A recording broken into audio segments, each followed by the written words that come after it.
नमस्कार मित्रांनो, मी तुमचा मित्र शंकर सुतार, निसर्ग माझा. मित्रांनो, आज रविवार आहे आणि रविवार म्हटलं तर आम्ही आरेच्या जंगलात असतो श्रमदान करण्यासाठी. सकाळचे 7 वाजलेत आणि 7 वाजता येऊन आम्ही हे जे दिसतं आपल्याला इथे पाण्याचं पाणथळ उभं केलं आहे. प्राणी पक्ष्यांची तहान भागवण्यासाठी हे आपण इथे छोटंसं पाणथळ उभं केलं आहे. दरवर्षी आपण उन्हाळा आला की आपण अशा पद्धतीचे पाणथळ उभे करत असतो.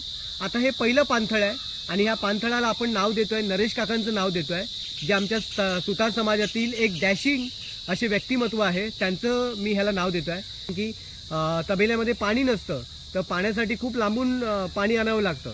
तर नरेश काकांना मी कधी फोन करतो की असंच आहे तर ते लगेच मला मदत करतात. तर आजची जी सुरुवात आहे ती ह्या पाणथळाला जे नाव देतोय ते नरेश काकांचं देतोय. आणि नरेश काका, तुम्हाला खरोखर मनापासून तुमचे आभार व्यक्त करतो की तुम्ही मला दरवेळी न चुकता निस्वार्थपणे या गोष्टीसाठी तुम्ही मला मदत करता.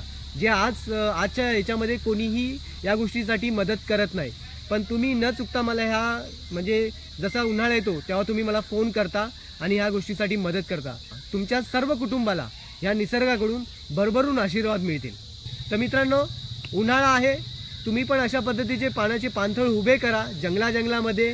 त्याच्यानंतर तुमच्या गॅलरीत असतील, तुमच्या अंगणामध्ये असतील, तुमच्या खिडकीवरती असतील, थोडंसं पाणी ठेवा. तर एक सकारात्मक विचार करा आणि तुम्ही सुद्धा अशा पद्धतीचे पाणथळ उभे करायला सुरुवात करा.